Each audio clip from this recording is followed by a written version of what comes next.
Hey guys, tonight we begin with the medieval world, a place where half of everyday life was made up on the spot, and the other half was the result of someone forgetting to undo something they did 300 years earlier. So before you get comfortable, take a moment, like the video and subscribe, but only if you genuinely enjoy what I do here. And let me know in the comments where you're tuning in from and what time it is for you. It's always fascinating to see who's joining us from around the world. Now, dim the lights, maybe turn on a fan for that soft background hum, and let's ease into tonight's journey together. The medieval town crier was never intended to become a full-time profession. In theory, he was supposed to shout one message, just one, something urgent like, "The mill is on fire," or "Please stop throwing rotten fish at the tax collector." After that, he'd fade quietly back into the background, as medieval people normally did. But medieval Europe had a fatal flaw. Almost nobody could read. A beautifully handwritten royal decree was basically decoration. The majority of the population looked at parchment the way a cow looks at a chessboard, with polite confusion. So towns improvised. They pointed at the loudest man they could find, handed him a bell and said, "Just yell everything for us." Temporary, simple, practical. And that, ladies and gentlemen, is how a one-off emergency messenger became the medieval equivalent of a government-issued megaphone. The first time the crier made an announcement, people gathered immediately. Not because they cared what he said, but because noise attracted medieval peasants the way glowing screens attract us today. Once the town realized how efficient this was, literacy programs vanished faster than a loaf of bread during famine. Suddenly, the crier was responsible for every piece of public information: new laws, market days, missing livestock, incoming merchants, suspicious weather events. Please boil your water unless you enjoy illness. He didn't just break news. He broke silence. Permanently. He'd march into the marketplace at sunrise, medieval rush hour, ring a bell loud enough to make infants reconsider being born and shout, "Hear ye, hear ye!" which was medieval for, "Attention, citizens, I am now ruining your morning." And people accepted it. They depended on it. The town crier was their news feed, Siri, emergency alert system, and neighbourhood gossip rolled into one sleep-deprived human. Even when towns considered replacing him with posted notices, peasants protested. They didn't want to walk to a board. They didn't want to squint at uncomfortable scribbles. And they certainly didn't want to try reading while holding 12 potatoes and a chicken. So the temporary messenger got a uniform, a salary, legal authority, and job security so strong it could survive plagues, famines, and incompetent kings. Some families even turned it into a dynasty. Imagine inheriting the family business of being extremely loud. In the end, the town crier stayed for centuries because medieval Europe discovered a truth still relevant today. Why read when a man with a bell can yell it at you? The medieval world had a simple solution for losing things: attach a bell to it. Livestock wandering off, bell. Children wandering off, bell. Nobles wanting everyone to know they existed, absolutely a bell. Several, actually. It all started innocently enough. Farmers put bells on cows so they wouldn't disappear into the forest and start a new life. Simple, sensible, temporary. Just a small hack to keep track of wandering beef. But medieval Europe had a dangerous habit. Once something worked once, everyone adopted it immediately and never questioned it again. So bells spread like medieval fashion viruses. Soon, goats had bells, sheep had bells, horses had bells. One chronicler even complains that he couldn't sleep because the night air did jingle most annoyingly. Congratulations, you've invented the world's first unwanted notification system. Then someone, likely a very tired parent, said the fateful words, what if we put a bell on the toddler? And just like that, medieval childcare improved by 20%. You always knew where the small human was, or at least which direction the jingling was fading toward. The problem, of course, came when the toddler realized the bell made noise and began running simply to hear it ring, forcing the parent into medieval interval training. But it didn't stop there. Oh no. Nobles got involved, and nobles ruin everything by making it fashionable. They started attaching decorative bells to cloaks, boots, belts, hats, horse harnesses, and in some cases sleeves, because nothing says I'm important like jingling every time you move your elbow. By the late medieval period, the wealthy had turned themselves into mobile wind chimes. Walking into court sounded like someone shaking a bag of coins. Fashionable, maybe. Practical, absolutely not. Imagine trying to sneak anywhere when you jingle like an overly dramatic house cat. And then came the jesters who took bells to their logical conclusion. If one bell is good, 2 bells are better. 27 bells are better. Every time a jester moved, entire ecosystems fled the area. Over time, bells became so normalized that people forgot they were originally a temporary tracking device. They became tradition. Part of daily life, part of fashion, part of the soundscape of medieval towns, right up there with shouting merchants, squawking geese, and one guy coughing ominously in the corner. Bells stayed because medieval people discovered a truth modern parents deeply understand. If something moves and makes noise, at least you know where it is. Bread in medieval Europe wasn't just food. It was breakfast, lunch, dinner, political propaganda, an economic indicator, and occasionally a blunt object. Bread ruled everything. So when famine hit, kings and city councils scrambled to impose temporary bread laws, quick fixes to stabilize prices, prevent riots, and make it look like the government was doing something besides hunting and arguing about taxes. These laws were supposed to be short-term emergency measures, just a few rules to get through a bad harvest. A little don't charge people 12 chickens for a loaf kind of thing. Except medieval governments had the same weakness as modern ones. Once they make a law, they never remember to undo it, so the temporary bread laws stayed, and stayed, and became permanent fixtures of medieval life, whether people liked it or not. The most famous example is England's assize of bread and ale, a rule created during food shortages saying bakers could not overcharge, underweight, or otherwise scam desperate customers. Sensible, temporary, helpful. And then the government said, actually, let's keep this, forever, until the end of time. Or until Britain invents supermarkets, whichever comes first. This single temporary law lasted over 600 years, far outliving the kings who wrote it, the bakers who hated it, and the peasants who pretended not to understand it. The law was so detailed it bordered on comedy. It regulated bread size, bread weight, bread price, what ingredients you could use, what ingredients you couldn't use, how drunk the ale merchant was allowed to be. Answer, not very. A baker could be fined, shamed, imprisoned, or thrown onto a medieval version of Yelp reviews if their loaf was even slightly too small. Forget burning down a village, that was practically negotiable. But selling a light loaf? Straight to jail. The bread police, yes, that was a real job, patrolled markets weighing loaves like medieval personal trainers checking for cheating. The tragedy? The famine ended. The shortages ended.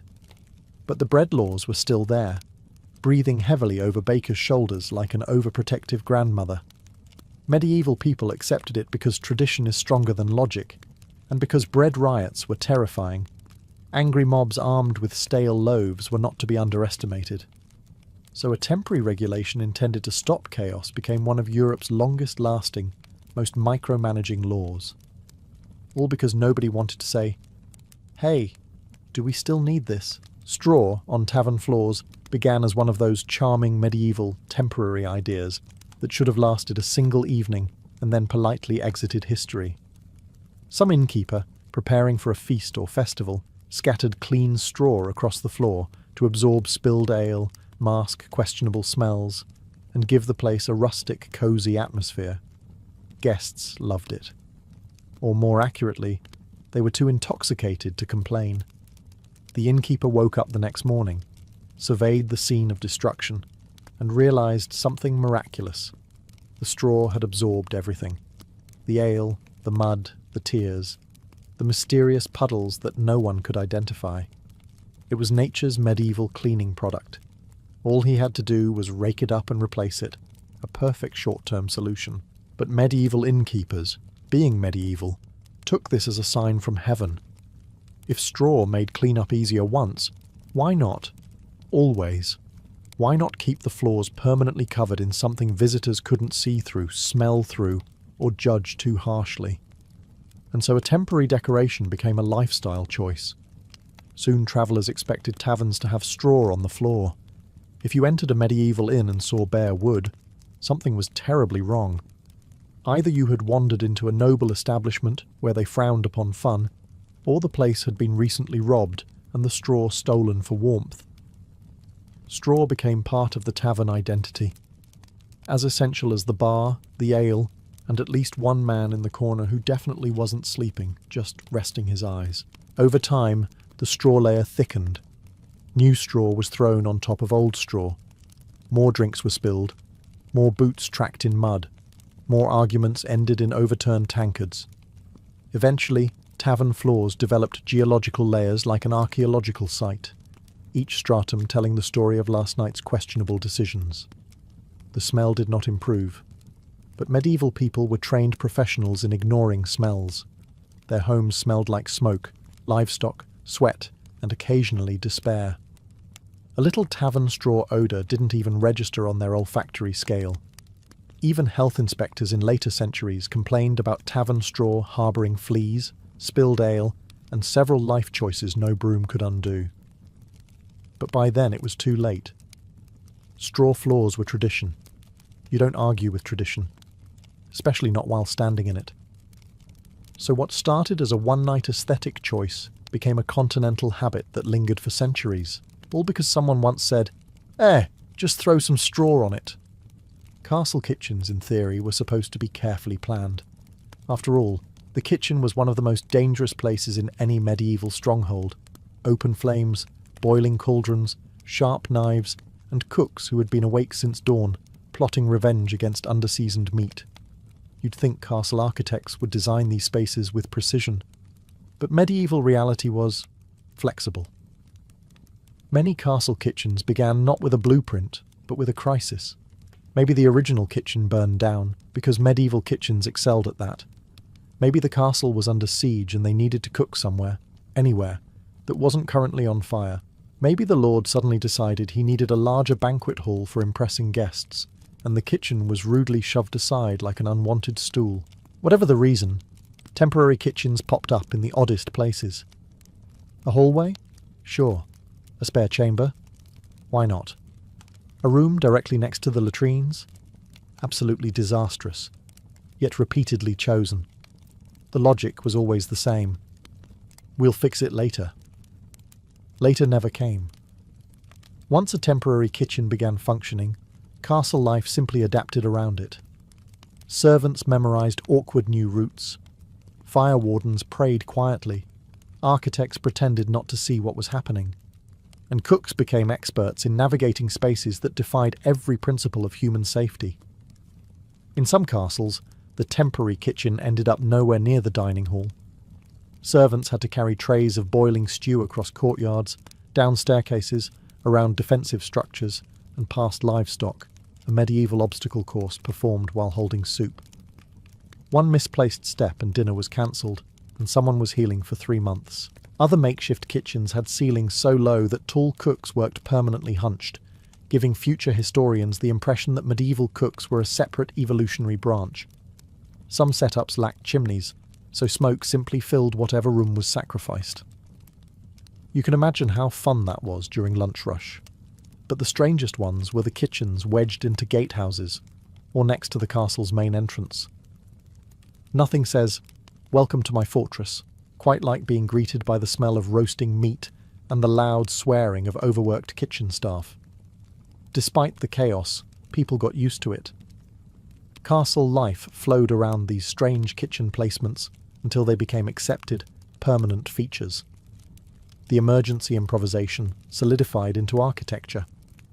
And that, truly, is the medieval way. If it works today, that's good enough for the next 200 years. Medieval rulers loved making temporary laws. They issued them the way modern people send text messages. Frequently, impulsively, and without thinking about consequences. A king would wake up, hear that someone's goats had escaped again, create a decree on the spot, and declare, "This shall stand only until the crisis ends." But medieval crises never really ended, so neither did the laws. Take, for example, a temporary ban on selling fish on Sundays because the bishop was annoyed by market noise during sermons. This should have lasted a week, maybe 2. Somehow, it became a regional law that lasted longer than the church building itself. Or imagine a rule forbidding citizens from walking around the castle after dark unless accompanied by a lantern and at least one sober adult. Introduced during a short-lived crime spike, it remained on the books for centuries. Future generations wondered whether medieval night air had once been dangerously unpredictable. The core problem was that medieval Europe lacked a delete button. Once a law was written down, it joined the ever-growing family of legal siblings crowding the margins of parchment scrolls. No one wanted to be the official who suggested abolishing an old law, because what if it was still important? What if it offended a saint? What if it unleashed chaos, or worse, bureaucracy? As time passed, these temporary laws accumulated into legal clutter. Historians digging through archives today still find bizarre rules like, "No pigs may enter the marketplace unless wearing a control rope," or "Citizens shall not throw snowballs at soldiers." The fact that someone needed these laws is both hilarious and deeply concerning. Some laws became so outdated that people forgot why they existed at all. Villagers followed them simply because it's always been done that way, even when nobody remembered what it was. And if someone dared question it, elders would respond with the medieval equivalent of, "Don't ask questions, child. Tradition is tradition." The funniest part? Medieval rulers occasionally tried to clean up the system by issuing new temporary laws to fix the old temporary laws, which quickly became additional permanent laws. Legal reform was like trying to extinguish a fire by throwing parchment at it. In the end, medieval Europe didn't just inherit traditions from its ancestors, it inherited centuries of spontaneously created regulations that refused to die. A temporary decree could disappear overnight, or it could haunt society until the Renaissance. You never knew which. The moat, that classic symbol of castle power and architectural drama, was not originally part of some grand master plan. Most medieval moats began as temporary ditches, dug hastily during emergencies. Picture a worried noble pacing around his fortress saying, "Dig something, anything. Just make it harder for enemies to walk toward us with knives." And so peasants grabbed shovels and began creating Europe's future real estate aesthetic. These ditches were meant to slow attackers, not become permanent water hazards. Many weren't even filled with water at first. They were just glorified holes in the ground. But because medieval Europe adored turning accidents into tradition, lords began thinking, well, the ditch is already here. What if we keep it? Then someone had a truly groundbreaking idea. What if we fill it with water? This was followed by, where will we get the water? And then, I don't know, steal it from the river? Thus, moats were born, courtesy of improvisation, desperation, and mild hydrological theft. The moment a ditch got water, everything changed. Suddenly the castle looked far more intimidating. Visitors saw it and thought, "Ah yes, this lord is serious. He has a water hole." Never mind that the water was often murky, stagnant, and occasionally home to an ecosystem no biologist would dare approach. To medieval eyes, it screamed authority. Of course, water moats came with side effects. Mosquitoes rejoiced. Local frogs received an unexpected housing upgrade. The castle's laundry staff discovered that retrieving laundry blown into the moat required bravery and prayer. And every so often, someone tried to wade across and learned the universal truth. Mud does not care about human dignity. Still, moats worked. They discouraged attackers, slowed siege engines, and prevented casual strolls toward the walls. A moat made invading a castle feel less like a confident march and more like an obstacle course designed by someone who hated you personally. So, naturally, moats stayed. even after the emergency ended, even after warfare changed, even after cannons made walls questionable and moats borderline pointless. Lords kept them because they looked impressive. Some emptied the water and turned their moats into gardens, menageries, or extremely inconvenient walking paths. But they refused to fill them in. A temporary ditch dug in panic became one of the most iconic defensive features in medieval architecture. All because one noble long ago shouted, "Just dig a hole," and everyone else decided the hole was beautiful. In the medieval world, taverns were the social glue holding communities together. They were the newspaper, the therapy office, the entertainment centre, and occasionally the place where you woke up wondering whose boots you were wearing. And because taverns were such essential meeting points, they invented a concept modern humans know very well: the tab. But medieval tabs were never meant to be long-term. The idea was simple. You forgot your coins, or you didn't feel like stumbling home to fetch them, so you told the tavern keeper, "Put it on my account." A harmless arrangement, temporary, friendly, and intended to be settled at the end of the week. Except medieval people had the same self-control as modern people staring at a cheesecake. The tab kept growing. At first, it was a few ales, then a dinner, then another ale because someone insulted your chicken, then a round for everyone because that joke you told was definitely worth celebrating. Soon, you owed so much that paying it off required divine intervention or a highly profitable harvest season. The tavern keeper, of course, tracked all of this with alarming precision.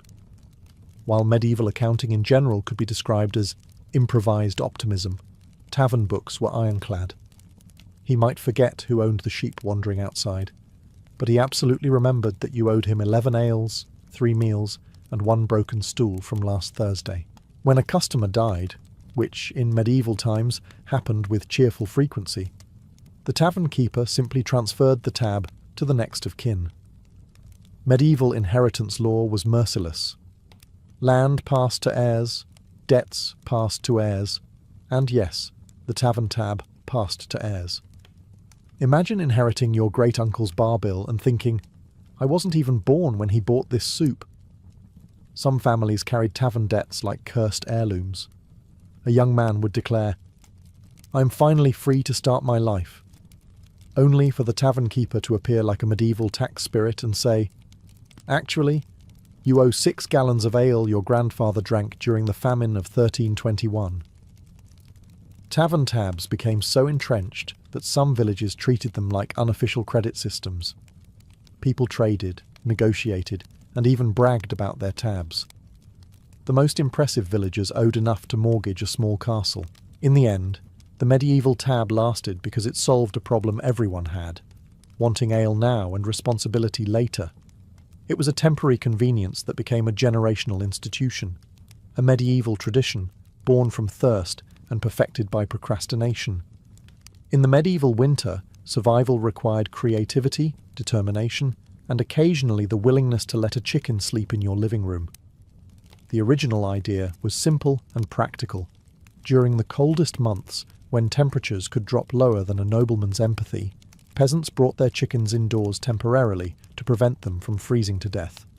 After all, a living chicken produced eggs, but a frozen one produced only disappointment. This was meant to be a seasonal arrangement. 3 months of winter together, then everyone politely returning to their designated living spaces. But medieval humans quickly discovered an unexpected benefit. Chickens indoors meant eggs indoors. No more stumbling out into a snowstorm just to see if a hen felt generous. The hen was now sitting by the hearth like a grumpy, feathered roommate, warming herself and silently judging everyone. Soon chickens claimed corners of cottages, rearranged straw piles, and strutted around with the confidence of beings who knew they were essential to household survival. The peasants accepted this. They were used to sharing their homes with smoke, tools, children, and occasionally livestock, so a chicken or 3 barely registered as unusual. The problem arose when winter ended and the chickens didn't want to leave. By spring, many hens had grown accustomed to luxury living. Why go back to the drafty coop when the cottage offered warmth, companionship, and unrestricted access to fallen crumbs. It didn't take long for peasants to realize that their temporary winter guests were now permanent tenants. Cottage life reorganized itself around them. Families stepped carefully to avoid crushing a half-asleep hen. Meals involved shooing chickens away from the table with the same tired sigh used on misbehaving toddlers. Conversations were frequently interrupted by enthusiastic clucking, and every household developed that one chicken who believed she was in charge. Chickens became part of the domestic soundtrack, the crackle of the hearth, the quiet hum of conversation, and the occasional triumphant cackle announcing an egg delivery. Medieval visitors barely noticed. After all, their own cottages were equally chaotic. If anything, a chicken indoors was a sign of prosperity, because it wasn't dead. Over generations, the practice became normalized. What began as a crisis measure transformed into a charmingly chaotic tradition. Cottages became micro-farms, and chickens became unofficial members of the family. In the end, medieval people didn't just adapt to chickens indoors, they embraced it. And honestly, the chickens did too. In the early medieval world, most people didn't have surnames. Villages were small, nobody moved anywhere, and everyone knew everyone else's business anyway. If you said John, everyone knew which John you meant, usually from the context of scandal. But as populations grew, medieval society encountered a troubling problem. There were too many Johns. The solution? Temporary nicknames. Just a quick descriptor to tell people apart. John the Baker, John the Tall, John the Quiet, John who smells slightly of fish. These labels were meant to be casual, flexible, expendable, used for a season, maybe a lifetime, but certainly not for all eternity. And then medieval bureaucracy entered the chat. When governments started recording taxes, property, and legal disputes, scribes needed identifiers. They couldn't write John, the one who lives kind of near the well but not too close because of that incident. So they used whatever nickname the community already had for him. Once written down, the name became official. And once it became official, it became hereditary. Which is why, hundreds of years later, completely normal families walk around with names like Short, Long, Armstrong, Swift, Brown, Cook, Fisher, and Baker. Names that began as quick labels shouted across muddy streets and never meant to be immortal. Some medieval nicknames were flattering, most were not. Imagine being called John the Bald for one winter while your hair was growing back, only for your descendants 500 years later to sign checks as Mr. Bald. Or consider William Crooked Nose, whose family desperately wished medieval scribes had taken the day off when that name was recorded. Then there are surnames like Folks, Stout, Pepper, Fox, and Goodman, names that hint at personality traits, professions, local jokes, or unfortunate events no one in the modern family remembers, but definitely happened. The funniest cases are the surnames that freeze a single moment in time, like a medieval screenshot. Someone once slipped in the mud, or chased a goat, or burned a batch of bread, and now their descendants are forever known by the fallout of that moment. That's not a surname, that's cosmic comedy. By the late Middle Ages, surnames were locked in. Temporary nicknames had transformed into full-blown identities.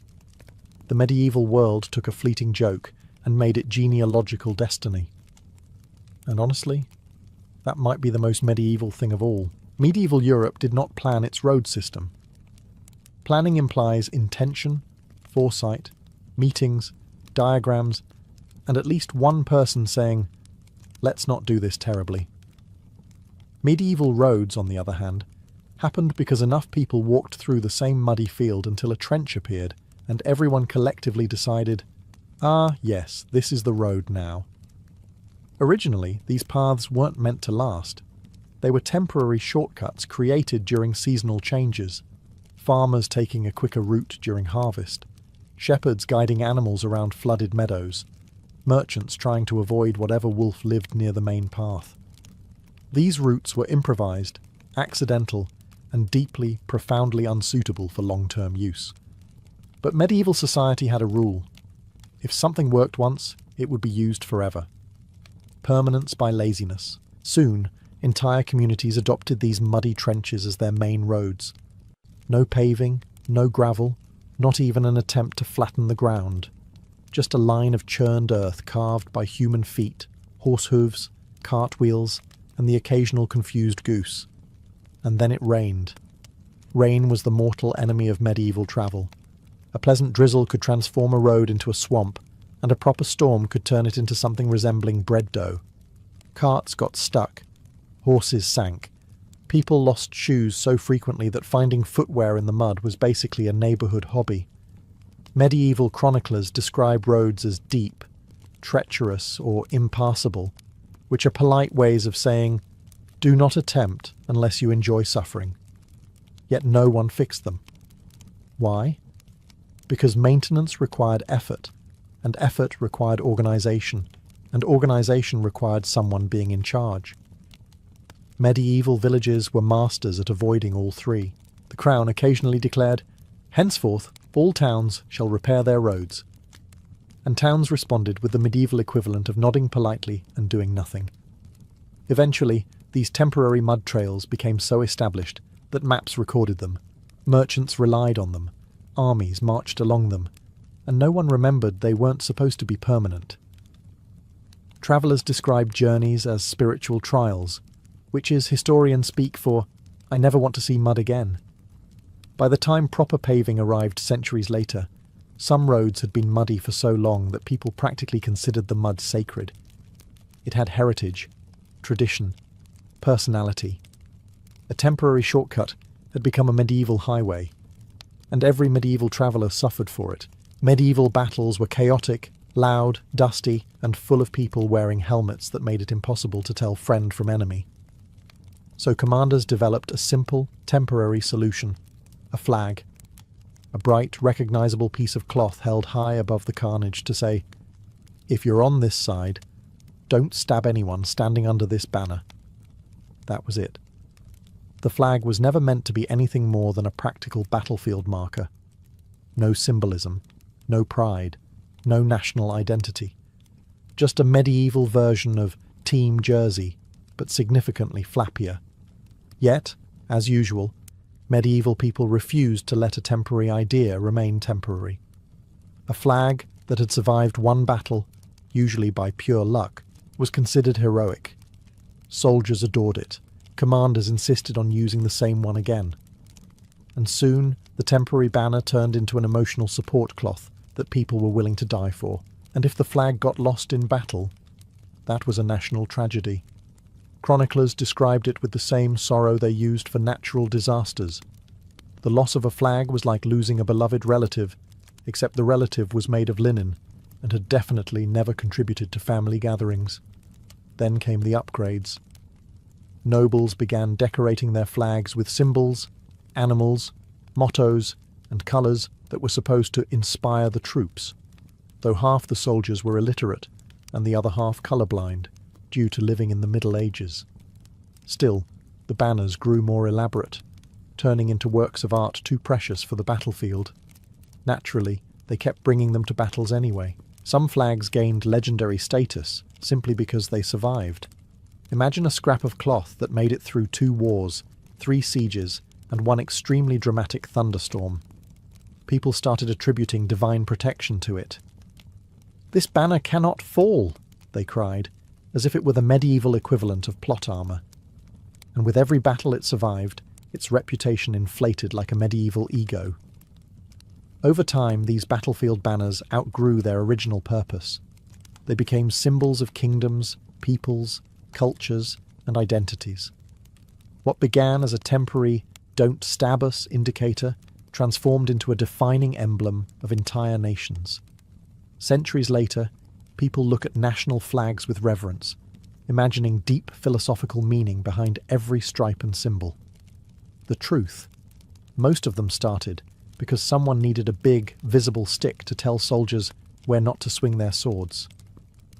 A temporary battlefield hack accidentally became the logo of civilization. In medieval Europe, a feast day was originally a rare treat, an occasional celebration to honour a new saint, commemorate a miracle, or distract everyone from the fact that winter had lasted 7 months and morale was low.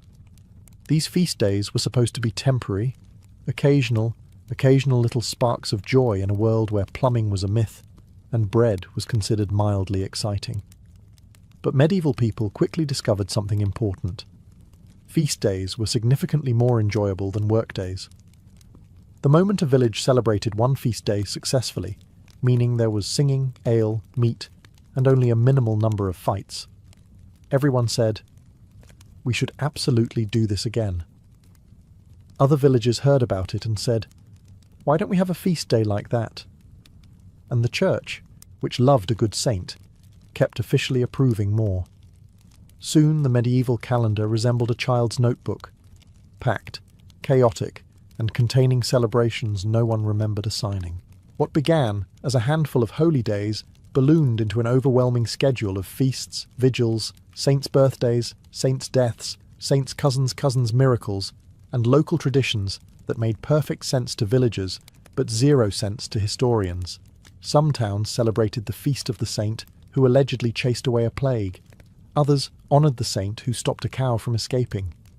One village even held a feast for a man who did something good with bread, though the details were tragically lost to time. The result was glorious chaos. On paper, medieval peasants were supposed to work most days of the year. In reality, depending on the region, up to 1/3 of the calendar was consumed by feasts, half-feasts, pre-feasts, and post-feasts.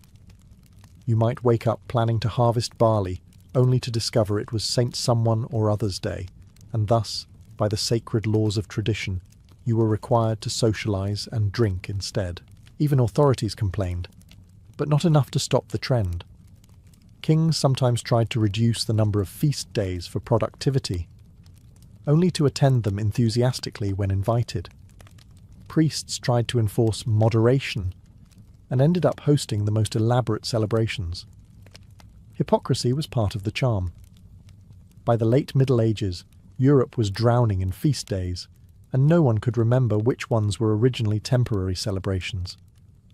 A single event meant to lift village spirits had evolved into a permanent excuse to stop working. And medieval people, being geniuses in their own chaotic way, embraced it wholeheartedly. Medieval hairstyles were not designed with subtlety or restraint. They were created by people who woke up one morning, made a questionable grooming decision, and accidentally launched a regional trend. Many of the most iconic medieval hairstyles, the ones we see in manuscripts and wonder, why, began as temporary experiments, jokes, or acts of desperation. Take the infamous tonsure, for example. Monks shaved the top of their heads, supposedly to symbolize humility. Realistically, it probably began because someone made a hair-cutting mistake, panicked, and declared, "It's holy now." Instead of correcting the mistake, monasteries adopted it for centuries, producing thousands of holy men who looked permanently startled. Then, there were the shaved foreheads worn by fashionable noblewomen. This started as a short-lived attempt to create the illusion of a larger, more elegant forehead, considered the height of beauty. A single noblewoman probably tried it as a joke, or to hide a botched haircut, and suddenly half the continent was plucking and shaving their foreheads as if auditioning to be medieval light bulbs. Temporary fad?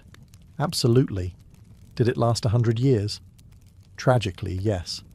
Other trends spread through pure social pressure. Imagine a duke shows up to court with a ridiculous haircut, two tufts sticking out like horns, or hair shaped into a cone, or curls so elaborate they require architectural support. People laugh, thinking it's satire. But the duke insists it's fashion. And because he's powerful, everyone reluctantly imitates him. Within months, the entire noble class is walking around looking like they lost a bet with a sculptor. And then there were the practical disasters that became fashion statements. A knight returns from battle, helmet hair in total ruin, tufts sticking out at odd angles. Instead of admitting defeat, he announces, "This is my new style." Suddenly, the other knights admire it. Before long, they're all styling their hair to resemble someone who fought a windmill and lost. The most fascinating part? Once a hairstyle took hold, even if it began as a joke, it became tradition. Manuscript illustrations immortalized it. Courtiers defended it. Artists exaggerated it. And medieval society clung to it with the same stubborn determination it showed toward every other temporary idea. Thus, hairstyles that should have lasted a weekend instead lasted decades, all because medieval Europeans refused to admit something looked ridiculous. In a world without mirrors, bad hair days became culture. In the Middle Ages, cities didn't grow because of thoughtful planning. They grew because people showed up, built something temporary, and then never left. What began as a collection of seasonal huts, quick shelters thrown together by travelling workers, merchants or farmers, slowly mutated into entire neighbourhoods, usually without anyone explicitly deciding it should happen. It always started the same way. A group of workers arrived to repair a castle wall, harvest a big field, or construct a church that would take approximately 14 lifetimes to complete. They needed somewhere to sleep, so they built small, simple structures, wooden huts, lean-tos, tents, anything that vaguely resembled shelter and didn't collapse immediately in the wind. These were supposed to be temporary, use it for a few weeks, then dismantle it and go home. Except no one dismantled anything. Maybe the job took longer. Maybe the workers were lazy. Maybe the weather got bad and the hut felt surprisingly cozy. Regardless of the reason, medieval workers did what medieval workers always did. They shrugged and stayed. Meanwhile, more people arrived. Merchants showed up to sell bread and ale to the workers. Their stalls needed shelter too, so they added more huts. Labourers brought families who built slightly sturdier huts. Then came the blacksmith who followed workers anywhere like a medieval food truck. Before long, the temporary camp looked suspiciously like a village. At this point, the local lord would wander by, notice a cluster of buildings he definitely didn't authorise, and announce, "Excellent, a new district. I shall be raising rent." And with that declaration, the once temporary structures gained instant legitimacy. Over time, these accidental neighbourhoods expanded. Wooden huts turned into timber-framed homes. Dirt paths became muddy roads. A well was dug. A tavern appeared. Because medieval people never built anything without immediately adding a tavern. By the time anyone realised a permanent settlement had formed, families had already lived there for generations. Some of Europe's most famous medieval districts began exactly this way. Unauthorised pop-up suburbs, created by tired workers who did not feel like travelling back home. Urban planners today look at medieval cities and ask, why does this street twist like a panicked snake? The answer is simple. It was never meant to be a street.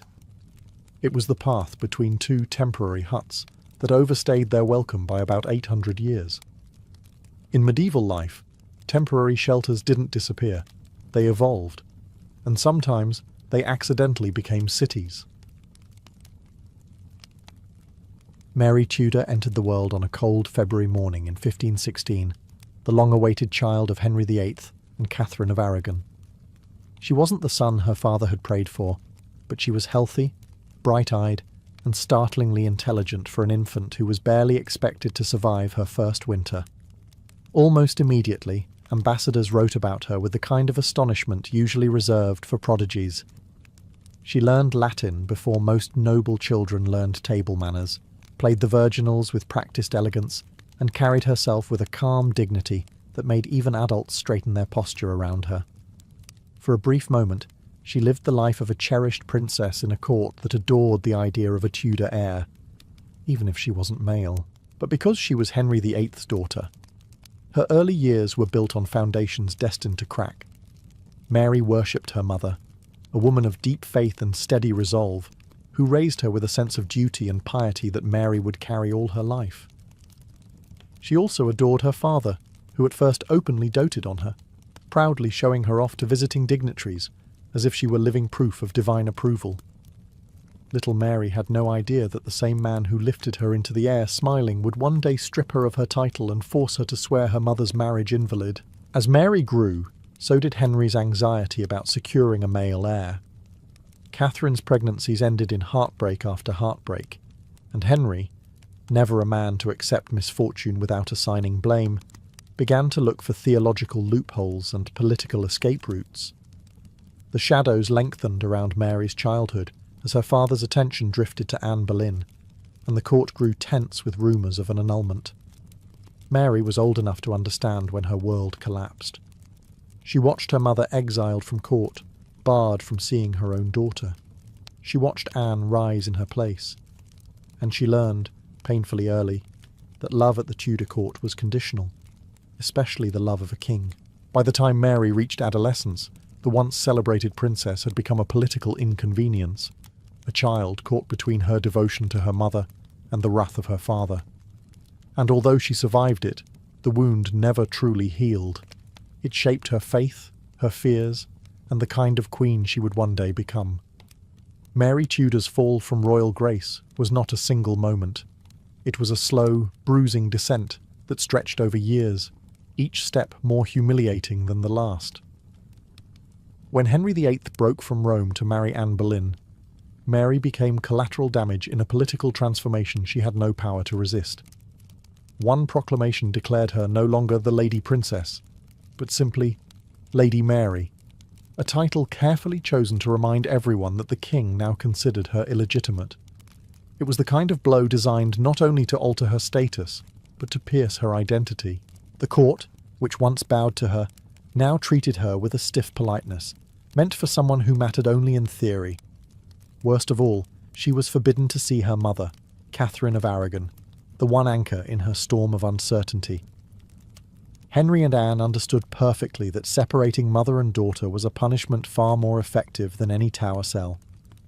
Letters between Mary and Catherine were smuggled like contraband, each line a mixture of devotion, despair, and stubborn courage. When Catherine insisted Mary hold firm in recognizing her as the rightful queen, Mary obeyed, even though doing so placed her in direct rebellion against her father and stepmother. Anne Boleyn, for her part, saw Mary as a threat, a symbol of a rival marriage that refused to vanish. Mary's presence reminded the court that not everyone accepted Elizabeth, Anne's newborn daughter, as the true heir. Some contemporaries even reported Anne wishing Mary dead, though whether this was literal hatred or court gossip embroidered for drama remains debated. What's certain is that Mary feared Anne deeply. The two women circled each other in a political Cold War that neither could escape. Then, the blow Mary had dreaded came in 1536, her mother's death. Catherine died isolated, weakened, and unwavering in her faith. For Mary, the grief was mixed with guilt. Guilt for not being able to reach her, to comfort her, to receive one last blessing. Mary's world shrank again, leaving her alone without the one person who loved her without condition. By the time Anne Boleyn fell later that same year, executed after her spectacular collapse, Mary felt little triumph. Court factions begged her to reconcile with her father, to sign a document acknowledging herself as a bastard and her parents' marriage invalid. It was a moment of cruel irony, redemption through self-erasure. Mary signed, not because she believed it, never that, but because survival sometimes demanded surrender. And Mary Tudor, already tempered by loss, chose to live. With Anne Boleyn gone, and Jane Seymour rising in her place, Mary Tudor finally saw a crack of light in the walls that had closed around her for years. Jane, unlike Anne, had genuine sympathy for Mary's suffering and worked carefully, sometimes quietly, sometimes boldly, to restore peace between father and daughter. It took diplomacy, persuasion, and the relentless nudging of Charles V's ambassadors, but eventually Henry VIII relented. He allowed Mary to return to court, though on his terms, under his conditions, and only after she had signed the humiliating submission, declaring her parents' marriage unlawful. But Mary, desperate for survival and exhausted by grief, took the deal. Her return to court was bittersweet. Henry greeted her with warmth, even affection, as if the years of estrangement had been nothing more than a family spat.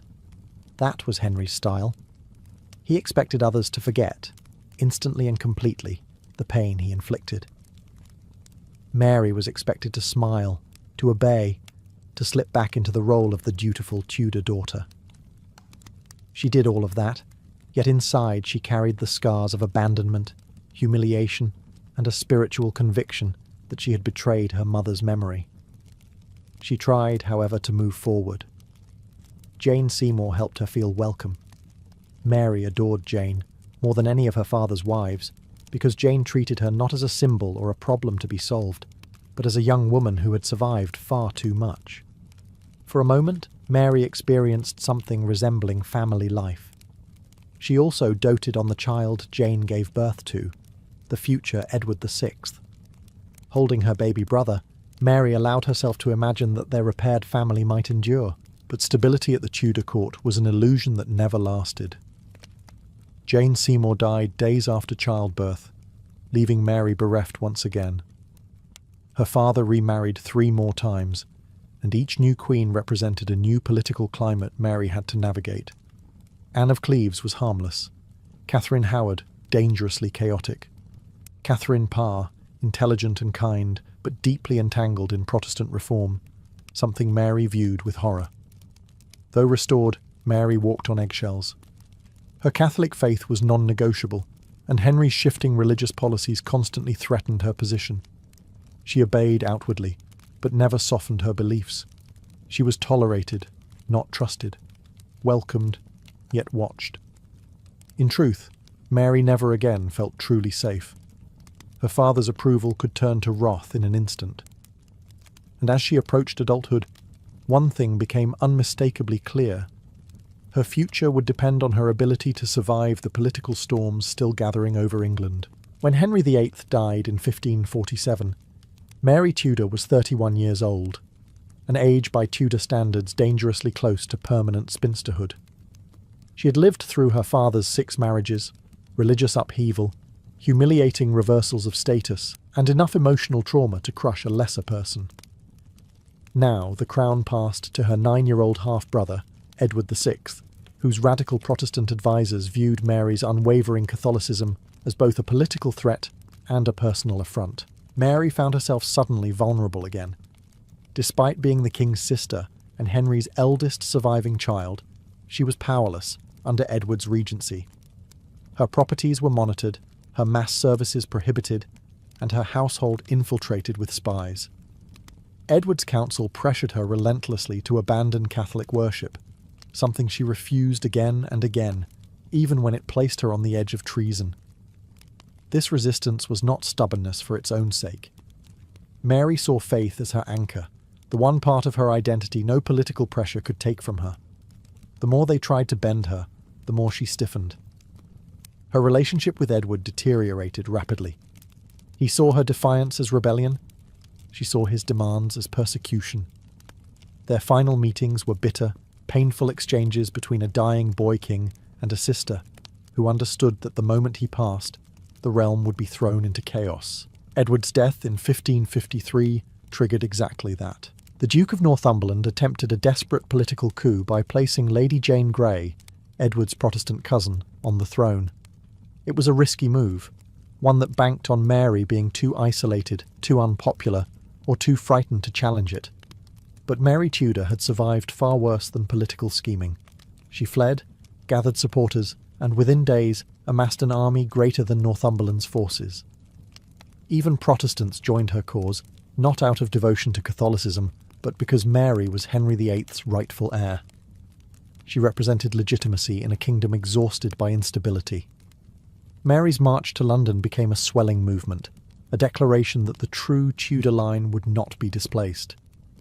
When Jane Grey's short-lived reign collapsed after just 9 days, Mary entered the capital as both a victorious claimant and a woman burdened by a lifetime of betrayals. Yet amid the triumph, she felt the weight of ruling alone. She had no husband, no children, and no guarantees that her fragile claim would survive the shifting tides of politics. Becoming queen was not the culmination of her story. It was the beginning of her most difficult chapter. Mary Tudor's accession in 1553 was nothing short of miraculous, an unexpected triumph in a world that had repeatedly tried to sideline her. Crowds flooded the streets to welcome her, bells rang, bonfires blazed across the city, and for a brief moment, England seemed genuinely united behind its new queen. After decades of humiliation and political marginalization, Mary finally stood where she had always believed God intended her to be. But a crown, she quickly discovered, did not erase old wounds nor guarantee loyalty. Her first challenge was exactly what she expected. religion.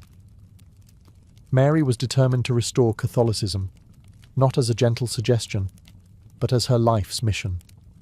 She believed God had preserved her specifically for this task. Her childhood trauma, her mother's suffering, her own disgrace, they all formed a narrative of divine purpose in her mind. And while this conviction made her strong, it also made her inflexible.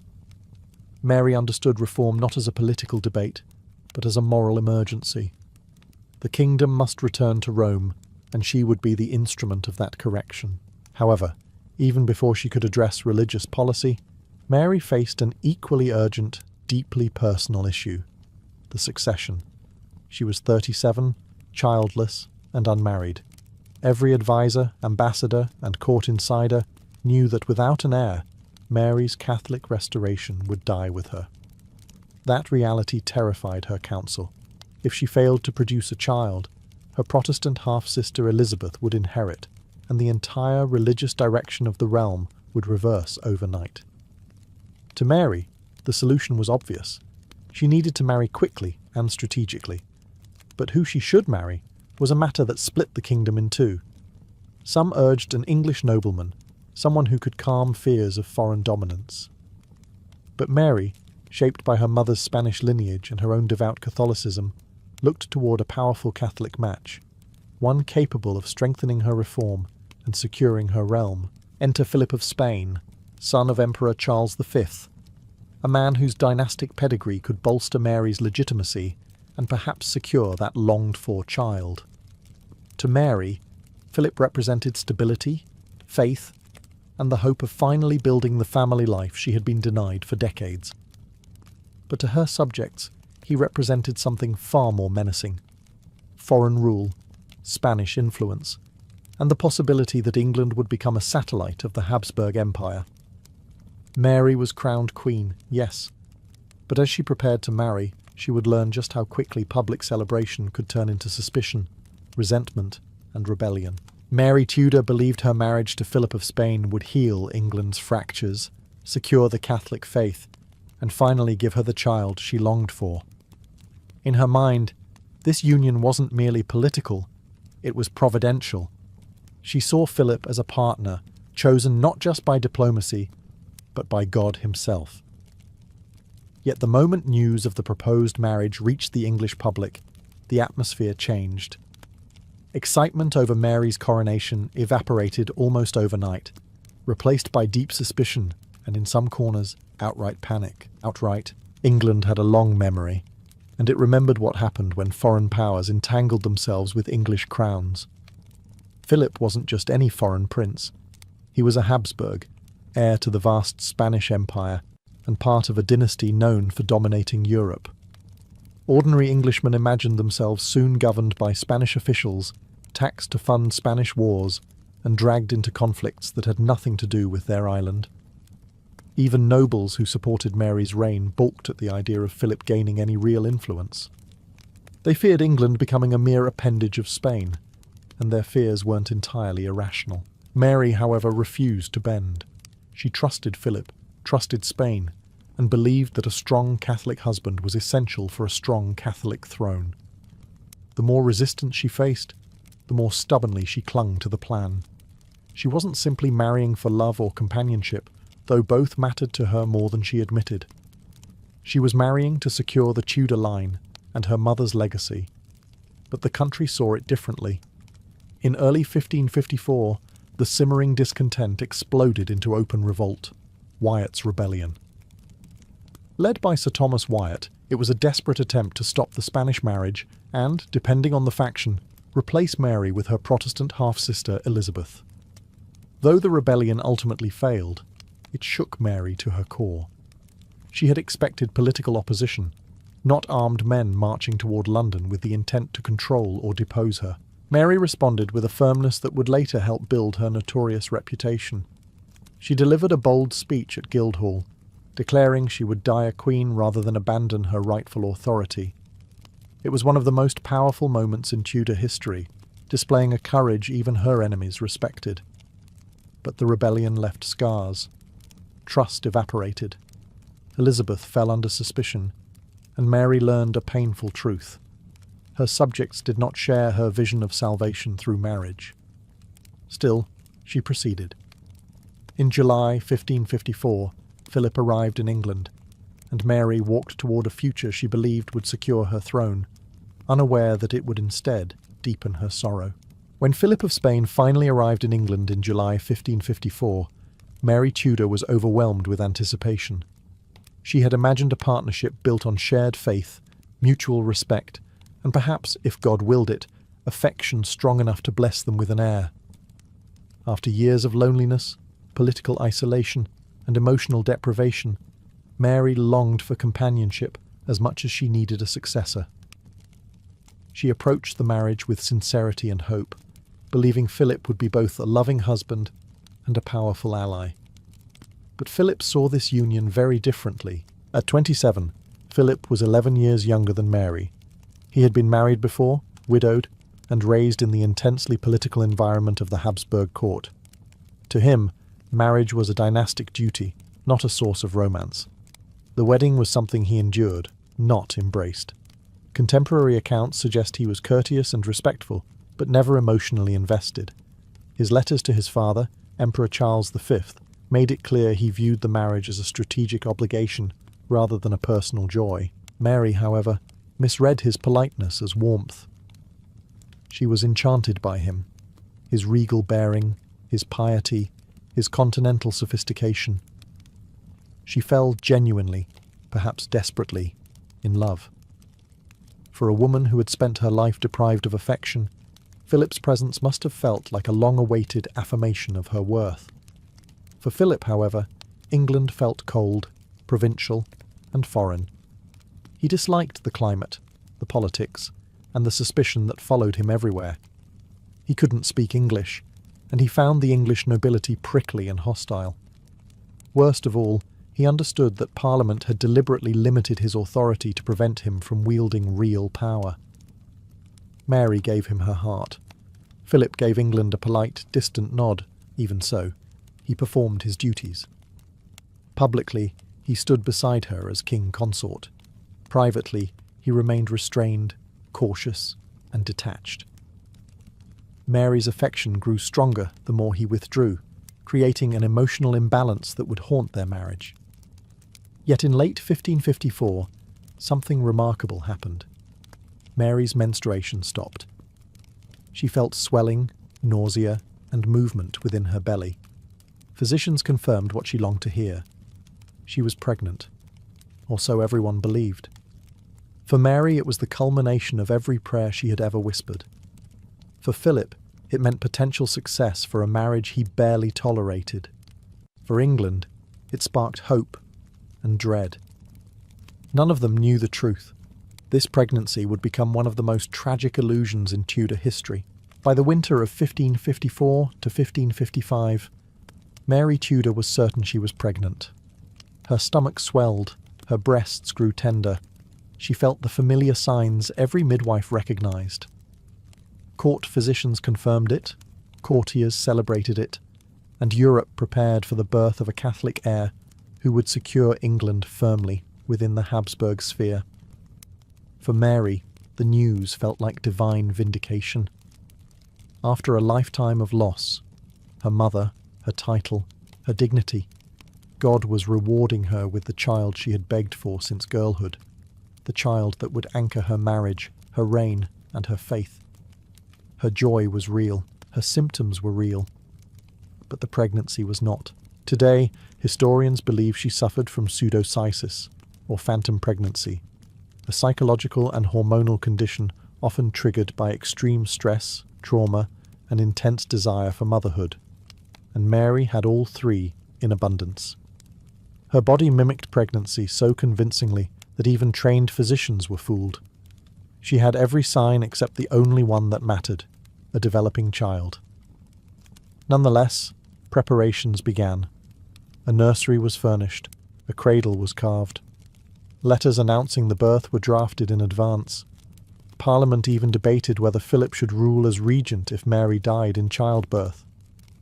Philip himself softened toward Mary during this period, not because he loved her romantically, but because a successful pregnancy meant political victory.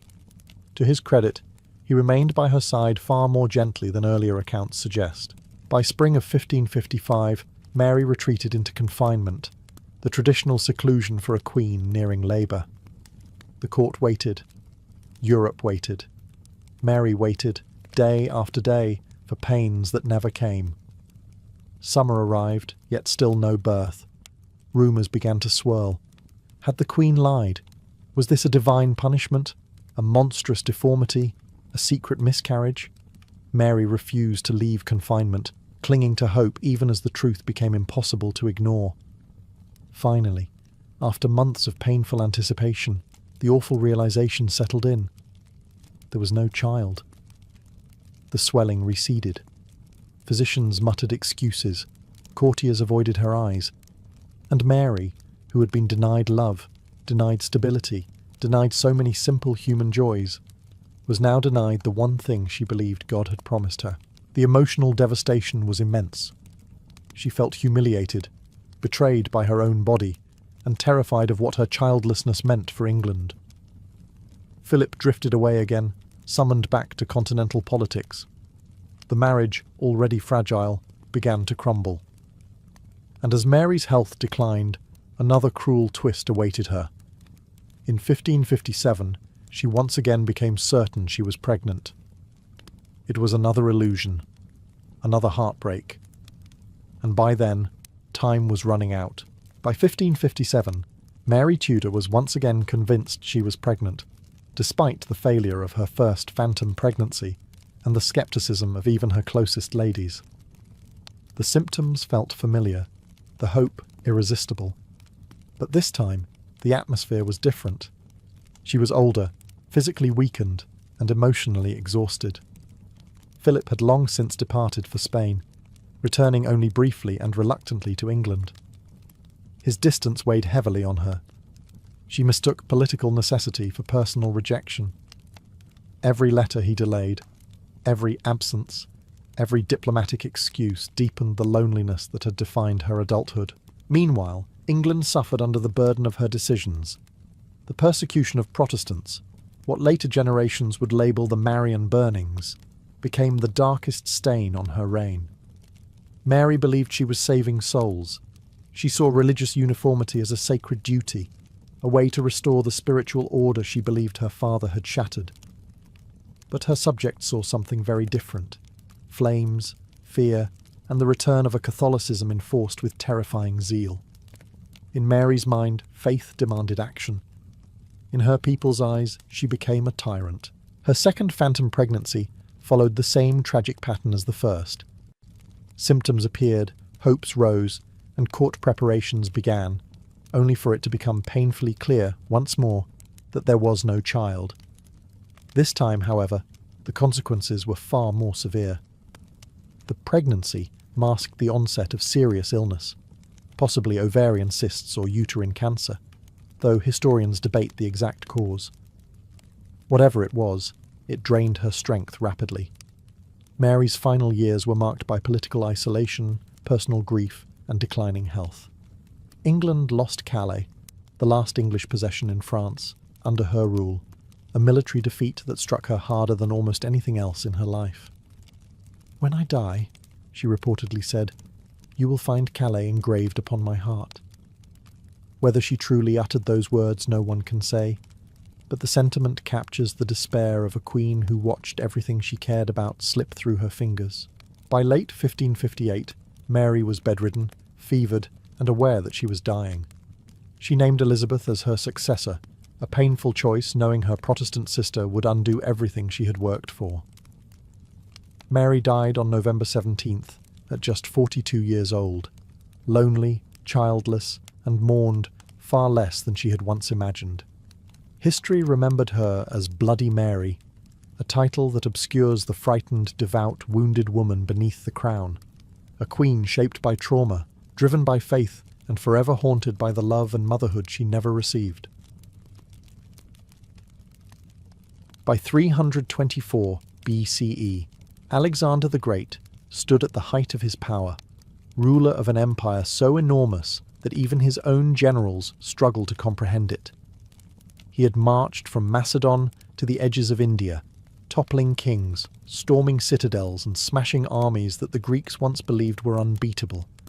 His victories were legendary, his charisma unmatched, and his ambitions seemingly limitless. Yet for all the land he controlled, Alexander knew his empire was far from stable. It was stitched together by force, not trust, and without unity, the seams would eventually tear. The real challenge facing Alexander wasn't geography or logistics, it was people. Macedonians and Greeks saw themselves as the rightful conquerors, viewing Persians and other Eastern peoples as subjects, not equals. Persians, meanwhile, resented the heavy Macedonian presence, the new ruler's arrogance, and the cultural disruptions that followed Alexander's campaigns. Even within Alexander's own army, tensions simmered. Many Macedonian veterans disliked the increasing influence of Persian customs at court and were uneasy with their king's insistence on wearing Persian dress. They grumbled that he was abandoning the identity of his forefathers in favour of the luxuries of the East. Alexander, however, saw a future far bigger than Macedonian pride. He envisioned an empire in which East and West were fused, a world where cultures blended, loyalties mixed, and old hostilities dissolved into a shared identity. It was an idealistic vision, but not an impossible one, at least in Alexander's eyes. He believed unity could be engineered, not merely hoped for, and if the old political tools of coercion and tradition weren't enough, then he would invent new ones. This desire for integration wasn't just philosophical.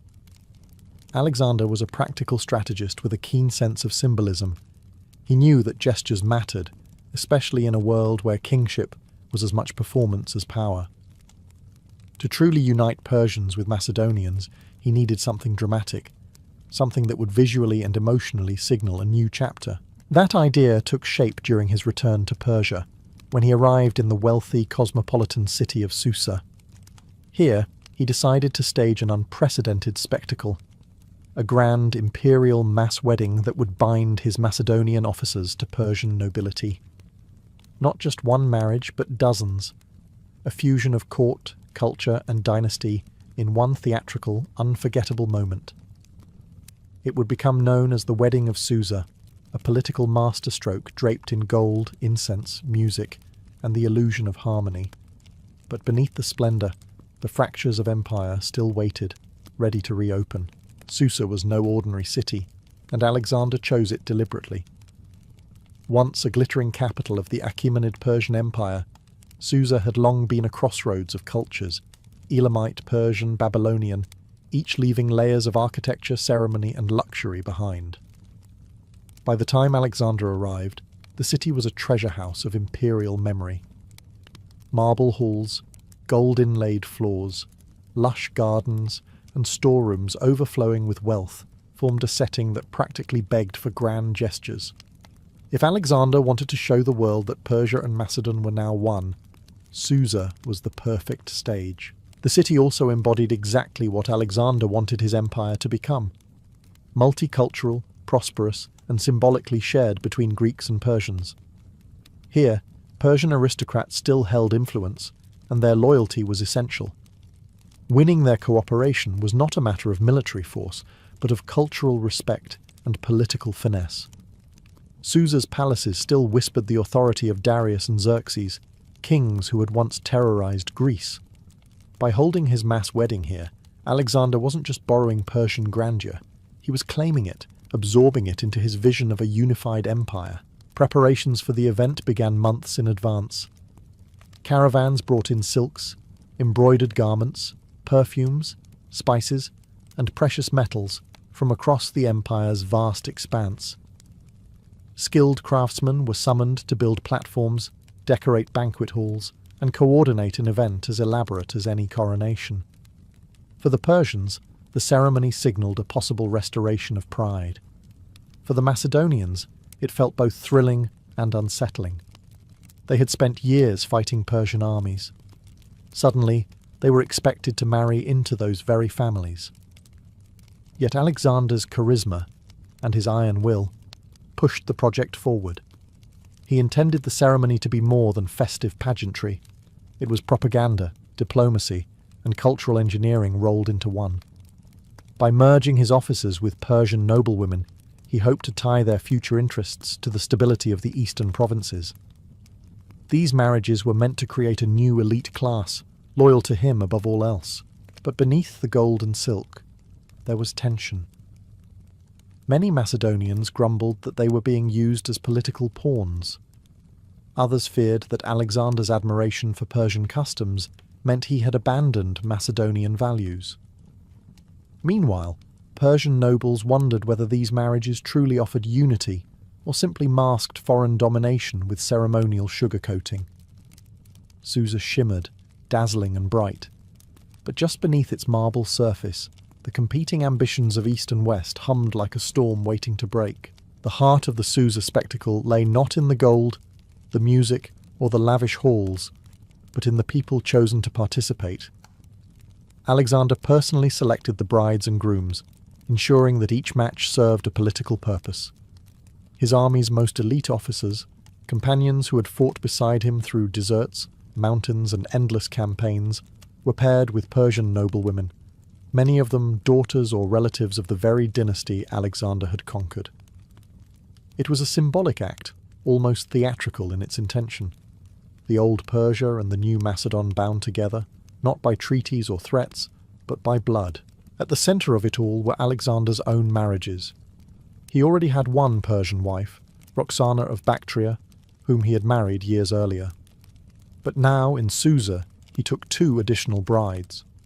Statera II, daughter of Darius III, and Parysatis, daughter of the earlier king Artaxerxes III. These unions were carefully chosen. By marrying into both the recently fallen Achaemenid dynasty and an earlier branch of Persian royalty, Alexander wrapped himself in the legitimacy of Persia's ancient kings.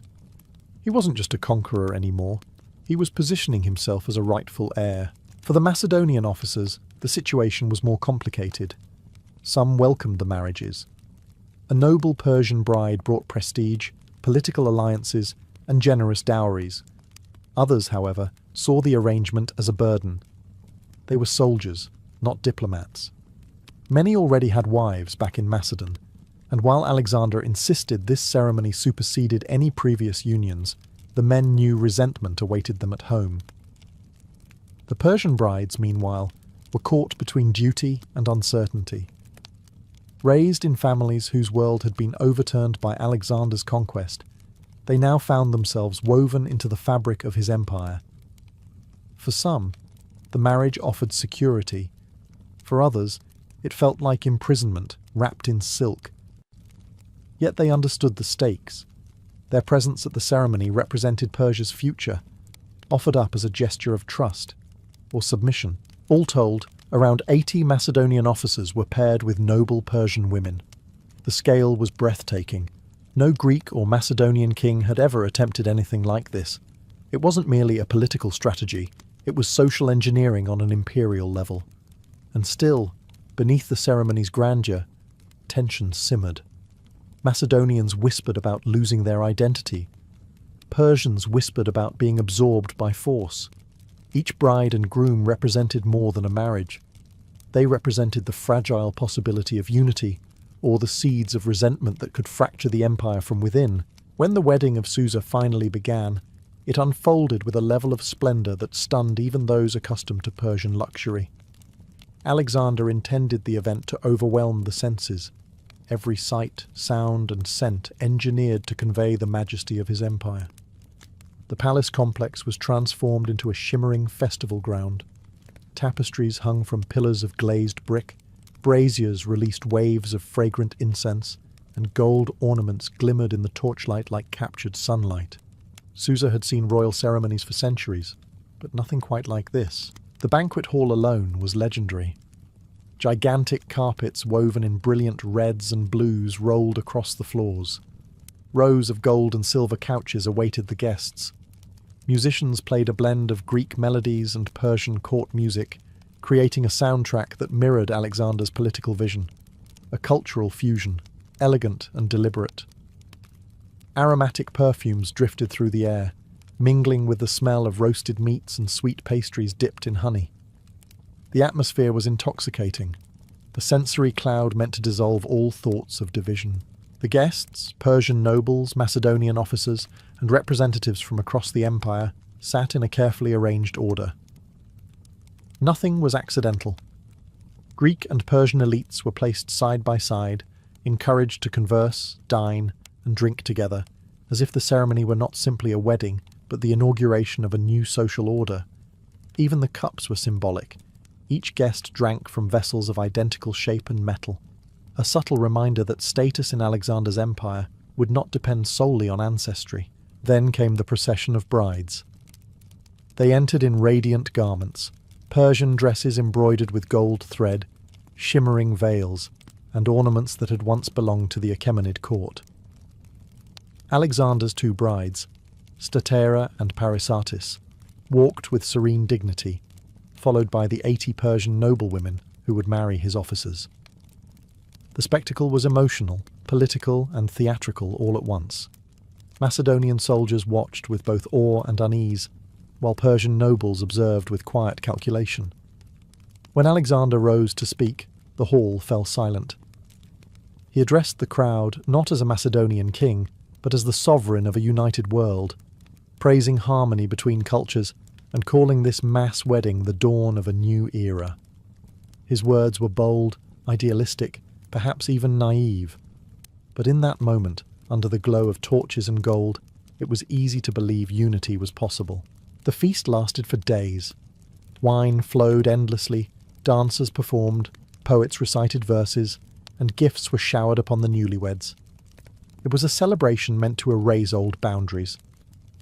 But once the music faded, the true test of Alexander's grand experiment had only begun. For all its music, gold, and spectacle, the wedding of Susa was never truly about love. It was about control, carefully engineered, brilliantly staged control. Alexander understood better than any king before him that marriage could be a political weapon far more effective than swords. By binding Macedonian officers to Persian noblewomen, he hoped to create a new ruling class whose loyalties transcended ethnicity. If these unions produced children, even better. Their mixed heritage would symbolize the future of the empire Alexander imagined. Neither wholly Greek nor wholly Persian, but something hybrid, unified and loyal only to him. From a propaganda standpoint, the strategy was dazzling. Alexander presented himself not as a foreign conqueror, but as a legitimate Persian king, marrying daughters of the very rulers he defeated. Through these ceremonies, he claimed continuity with the Achaemenid dynasty, asserting that the empire he now commanded was not broken, but reborn under his leadership. To Persian nobles, this was both flattering and disarming. To Macedonians, it was confusing, even alarming. Their king was adopting Persian customs, Persian clothes, Persian ceremonies. Was this cultural integration or cultural surrender? The mass weddings also had a disciplinary purpose. Alexander's army, weary after years of campaigning, had grown increasingly unruly. Many veterans felt overlooked and under-rewarded, especially as Persians began occupying higher positions in administration. Alexander's solution was to tether his officers emotionally and financially to the east. A man with a Persian wife, a Persian family, and Persian estates would be far less likely to rebel, return to Macedon, or challenge the king's reforms. He would have something to lose. Yet beneath Alexander's grand vision, resentment simmered. Many Macedonian officers felt coerced into the marriages. Some had wives waiting for them back home. Others viewed Persian customs with disdain, and some simply didn't want to be pawns in what they saw as Alexander's increasingly unpredictable ambitions. They were soldiers, forged in the rugged hills of Macedon, not diplomats ecstatic about marriage alliances. Persian families, too, had mixed reactions. While many nobles recognized the prestige of marrying into Alexander's inner circle, others saw the forced unions as a humiliating reminder of their empire's defeat. For them, the marriages symbolized submission dressed up as reconciliation. Alexander, however, believed absolutely in his experiment. He thought unity could be crafted, engineered, even enforced through ceremony. The wedding of Susa, in his mind, was a masterpiece of imperial strategy. But dreams of unity often crumble when confronted with reality, and the fractures soon began to show. The wedding of Susa was meant to be the crown jewel of Alexander's policy of fusion, his attempt to blend Macedonian and Persian worlds into a single harmonious empire. But as the celebrations faded and the guests returned to their daily lives, the cracks beneath the glitter became impossible to ignore. What Alexander envisioned as a bold step toward unity, many saw as an illusion propped up by ceremony and enforced loyalty. Alexander believed deeply in his mission. He had spent years adopting Persian court customs, surrounding himself with Persian administrators and promoting Eastern soldiers within his ranks. To him, the empire was not meant to be a Macedonian occupation. It was meant to be a new civilization created through the merging of cultures. His marriages, and those of his officers, were supposed to be the emotional and biological foundation of that future. He imagined a society where identity no longer hinged on birthplace, but on allegiance to him. But this idealism collided with centuries of prejudice. Macedonians had been raised to view Persians as the monotherna, luxurious, soft, decadent, and defeated. Persians, in turn, viewed Macedonians as rough, uncultured mountain men. A single wedding, no matter how extravagant, could not erase generations of hostility.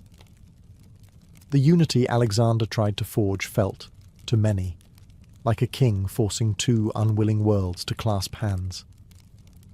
In the months after the ceremony, the mood among Alexander's troops shifted from bewilderment to resentment. Many believed their king loved Persia more than Macedon. They whispered that he had abandoned his roots, that he was becoming another Xerxes rather than another Achilles. Some veterans felt outright betrayed, forced into marriages they didn't want, expected to adopt customs they didn't understand, and sidelined in favor of Persian elites. Persian reactions were equally complicated. While many nobles appreciated the prestige of marrying into Alexander's inner circle, others recognized the imbalance of power. These marriages might symbolize unity, but Macedonians still held the army, the administration, and the crown. To them, it felt less like harmony and more like assimilation. Even Alexander's closest companions questioned his obsession with fusion. They admired his brilliance, but feared his growing detachment from Macedonian sensibilities. In their eyes, he was no longer the king who led them from the front, but a distant ruler dreaming of an empire no one else truly understood. Alexander pressed on, convinced that unity was within reach. But the reality was unavoidable. Harmony could not be commanded, and loyalty could not be manufactured through marriage. The empire looked united at Susa, but beneath the surface it remained deeply divided. When the music of Susa faded and the last gold cups were collected, the true consequences of Alexander's grand experiment began to surface. What had been, in Alexander's eyes, a beautiful symbol of unity, was to many of his soldiers a bitter reminder that the world they knew was slipping away. Macedonian officers who had fought beside him since the early campaigns in Greece now felt increasingly alienated from the king they once adored. The mass marriages had not bridged cultures. They had exposed the widening fracture between Alexander and his men. For the rank and file, resentment brewed quickly. These were hardened veterans, men forged in relentless campaigns from Granicus to Gaugamela. They had endured hunger, heat, wounds, and endless marches, driven by loyalty to Alexander and pride in their Macedonian identity. But now they watched their king dress like a Persian, appoint Persians to high offices, and encourage officers to adopt Persian customs. The wedding at Susa felt like the final step in their king's transformation into a foreign ruler. Some whispered that Alexander had been captured by Asia, not militarily, but culturally. Officers struggled too. Many had married Persian noblewomen they barely knew, and though the dowries were lavish, the emotional cost weighed heavily. Some feared their existing wives in Macedon would be cast aside or replaced. Others resented being used as political tools. They loved Alexander, but they did not share his dream of fusion. They had conquered Persia, they did not wish to become Persians. The resentment reached a boiling point during the Mutiny of Opis in 324 BCE, just months after the weddings. When Alexander announced he would send elderly Macedonian veterans home and replace them with Persian soldiers, the troops erupted in fury. They accused him of abandoning them in favour of foreigners. They shouted that he was no longer their king, but the king of the Persians. For Alexander, who believed sincerely in his mission, the mutiny felt like a personal betrayal. He responded with fierce emotion, first with rage, then with reconciliation. He publicly wept, embraced his soldiers, and invited Macedonians and Persians alike into a symbolic union called the Brotherhood of Man. It was a beautiful moment, but also a fragile one. The truth was simple. Alexander wanted unity more than his empire wanted to be united. The weddings of Susa had not healed old wounds. They had widened them, revealing an empire stretched between its king's vision and its people's resistance. And the biggest test was still to come. In the months following the wedding of Susa, Alexander pushed harder than ever to solidify his dream of a unified empire. He imagined children born from the Susa marriages growing into a new ruling class, one that owed its identity not to Macedon or Persia, but to him alone. He believed he had laid the foundation for a hybrid society, a world where cultural lines blurred and loyalty transcended geography. But fate had a cruel habit of turning Alexander's grand plans into tragedy. The first unravelling came quietly. Many of the Macedonian officers treated their new wives with indifference or open resentment. Some simply ignored them. Others viewed the marriages as temporary obligations and continued living as if they were bachelors. Persian noble families, who had hoped for genuine alliances, began noticing the cold treatment. Instead of unity, bitterness festered. Alexander's attempt at social engineering was cracking long before the empire itself did. But the true collapse came far more dramatically, through Alexander's own death in Babylon in 323 BCE, barely a year after the Susa ceremony. His passing at only 32 years old left the empire leaderless, confused, and trembling at the edges. The vision he had declared eternal now depended on men who had never truly believed in it. One of the first acts of Alexander's successors was to dismantle the Susa marriages altogether. The Macedonian generals, suddenly free from Alexander's idealistic oversight, divorced their Persian wives almost immediately. Some did it quietly, others did it with open disdain. All 80 unions dissolved like mist at sunrise. The message was unmistakable. Alexander's dream of fusion had died with him. The Persian brides, many of them noble women from the highest families, were cast aside. Some returned to their families humiliated. Others were left stranded in a political landscape that no longer had use for them.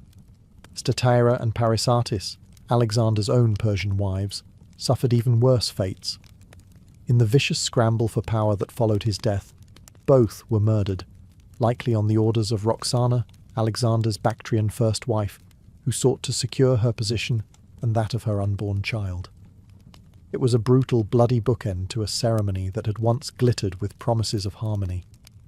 Within a year, the mass wedding that had symbolized unity became one of the clearest examples of how fragile Alexander's empire truly was. His officers wanted power, not integration.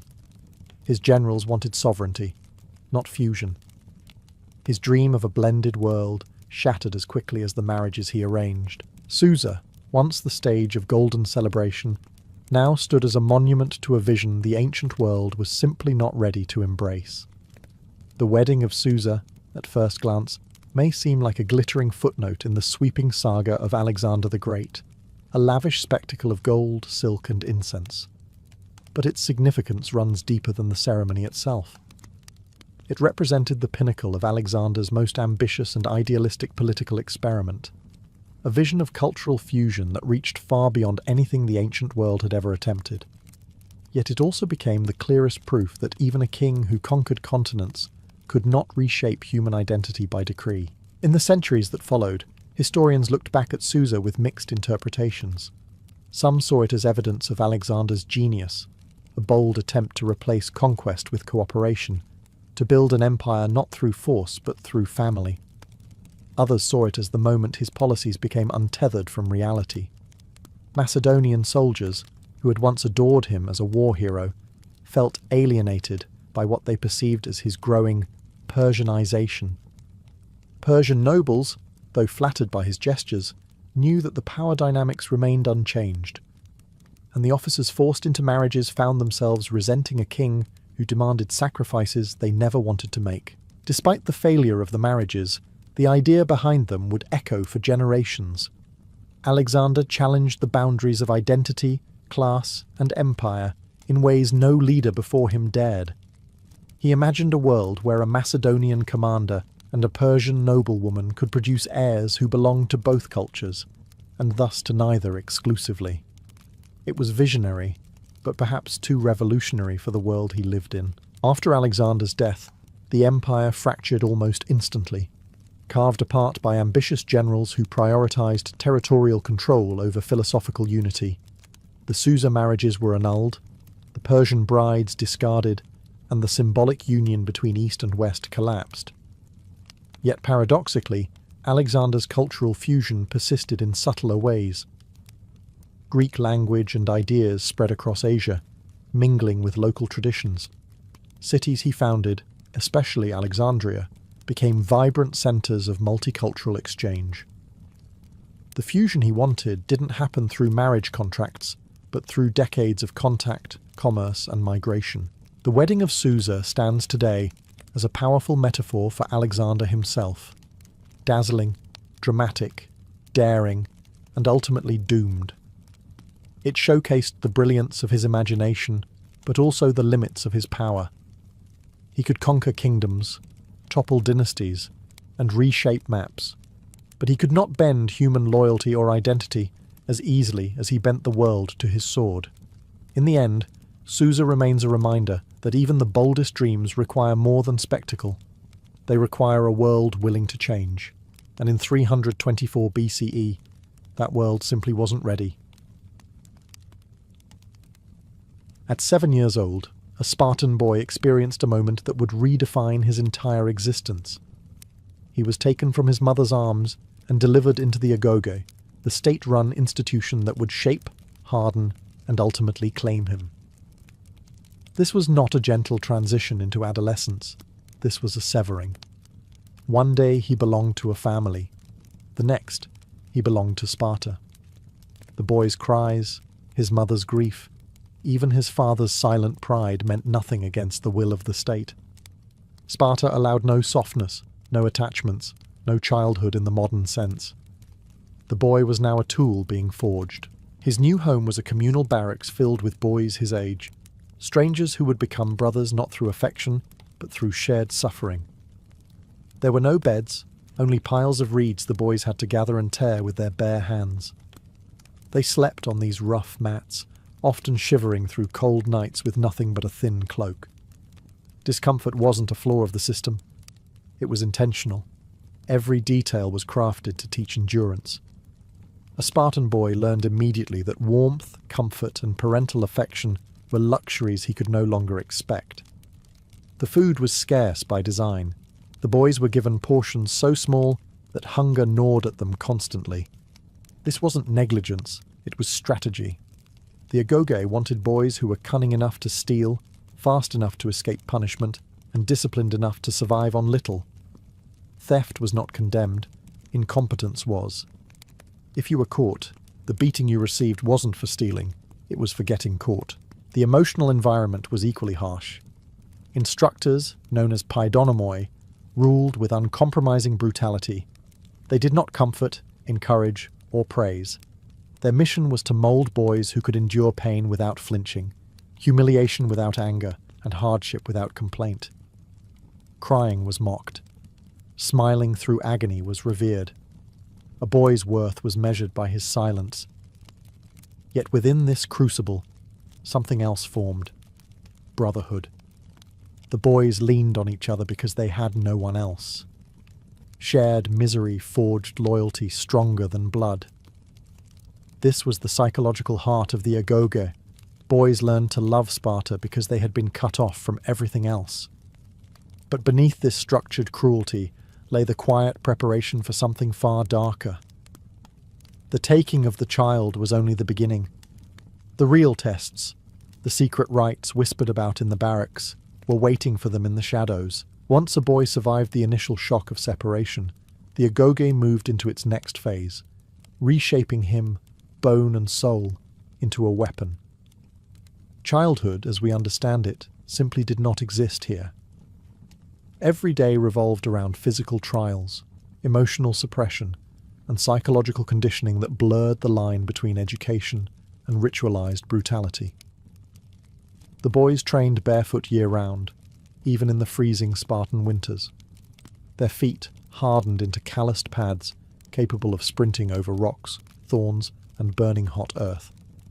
They ran long distances, wrestled until they bled, sparred with wooden weapons heavy enough to break fingers, and endured drills designed to exhaust them to the point of collapse. When a boy fell, he was expected to rise immediately, or be shamed by his instructors and peers. In Sparta, pain was not a reason to stop. It was proof you were doing something worthwhile. Hunger remained a constant companion. Meals were intentionally insufficient. A thin broth, a small piece of bread, and whatever else a boy could steal. This forced deprivation wasn't accidental. It trained boys to survive on minimal resources, to be inventive, and to rely on stealth. A successful thief was praised. A thief who got caught was beaten mercilessly, not because he stole, but because he failed. Failure was the only sin Sparta recognized. Layered atop physical hardship was psychological assault. Older boys were placed above younger ones in a strict hierarchy designed to fracture ego and instill obedience. Humiliation was common. Public scolding, forced tasks, and tests meant to expose weakness. These acts weren't cruelty for its own sake. They trained boys to submit to authority, endure mockery, and swallow pride. A Spartan warrior needed to obey instantly and act without hesitation. The agoge carved away everything else. Communication was limited. Boys were trained to speak sparingly, briefly, and sharply. A wandering tongue was seen as a wandering mind. From this discipline emerged the famous laconic style, those short, cutting Spartan phrases that became legendary. Silence was considered strength, and the boys learned to wrap their emotions in it. Yet even in this relentless environment, bonds formed. Hardship created brotherhood. They became each other's allies, protectors, and rivals. They learned to read one another's movements, anticipate reactions, and operate as a collective unit. This cohesion would later make them terrifying on the battlefield. Still, everything they endured was only preparation. The agoge was not finished with them. The secret rites, the real tests of stealth, survival, and killing, were waiting in the next shadows. If there was one paradox at the heart of Spartan training, it was this. The boys were ordered never to steal, yet punished only if they were caught. This wasn't hypocrisy. It was a lesson in stealth, cunning, and survival. The agoge sought warriors who could move like shadows, take what they needed without detection, and operate behind enemy lines with ruthless efficiency. So the boys learned to steal food, clothing, reeds for bedding, even tools from instructors. Anything to sharpen their instincts and test their nerve. Hunger fueled their motivation. The rations they received were intentionally inadequate, designed to force them into theft. A Spartan boy who wasn't hungry was considered dangerously unambitious. And so, under the cover of darkness or during moments when the instructors' backs were turned, the boys schemed. They stalked kitchens, storage rooms, and neighbouring farms, practicing silence with every step. A well-executed theft was celebrated among the boys. A failure often led to a public beating that could last minutes or hours. But the lessons went deeper than stealing. These exercises taught them to read the environment, where shadows pooled, how sounds echoed off stone walls, how to track a guard's rhythm, how to climb silently, how to disappear quickly. Every theft became a simulation of wartime infiltration. If a boy could snatch a piece of cheese without waking a sleeping instructor, he could one day slip behind enemy lines. Punishment, too, had a purpose. A captured thief was not simply beaten, he was humiliated. The instructors wanted the boys to feel the sting of failure so deeply that they would sharpen their skills to avoid ever feeling it again.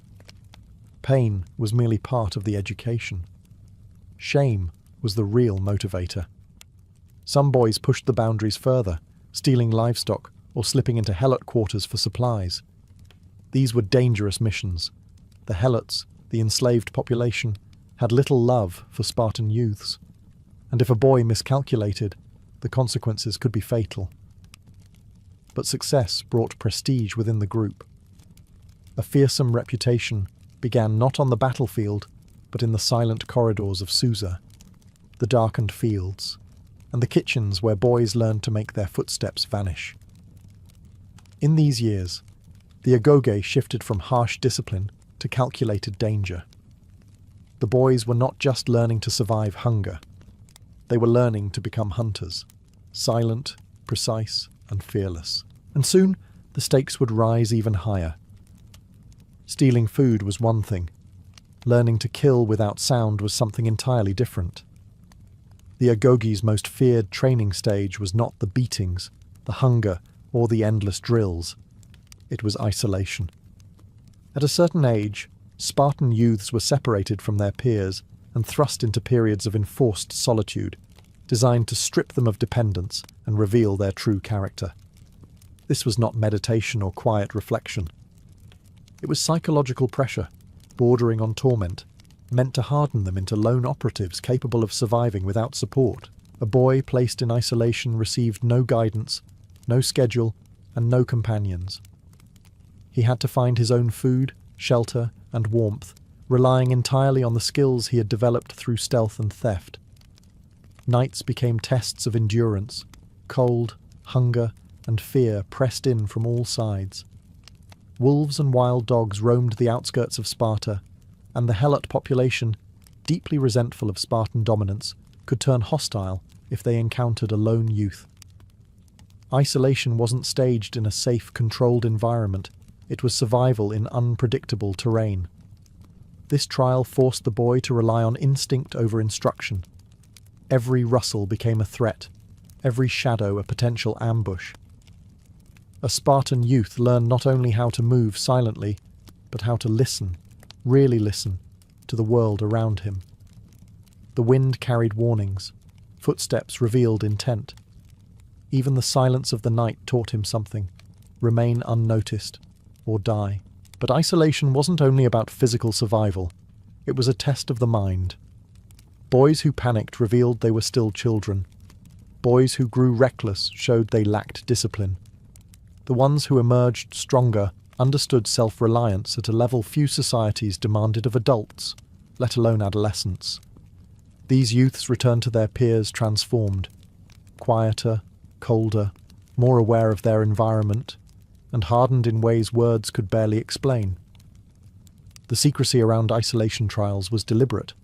Spartan elders refused to document details and did not encourage boys to speak of them afterward. Each youth's experience was unique, personal, and haunting.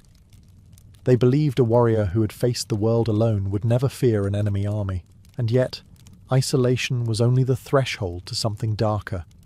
Stealth could keep you alive. Silence could keep you hidden. But to truly serve Sparta's interests, a boy had to learn a skill far more chilling. He had to learn to kill, not on the battlefield, but in the shadows. If the earlier Agoge taught boys to endure pain and isolation, the next phase taught them something far more chilling: how to kill without hesitation, without noise, and without remorse. Spartan warfare was not limited to the phalanx. Behind the shield wall stood another tradition, one whispered about more than openly discussed. The boys were trained to operate alone, to stalk enemies, and to eliminate threats silently. For Sparta, killing was not merely a battlefield skill, it was a civic duty. The instructors never stated outright, "Today you will learn to kill." Instead, the lessons were embedded in every exercise. The boys practiced creeping footsteps, learning how to distribute their weight so that even dry twigs wouldn't snap beneath them.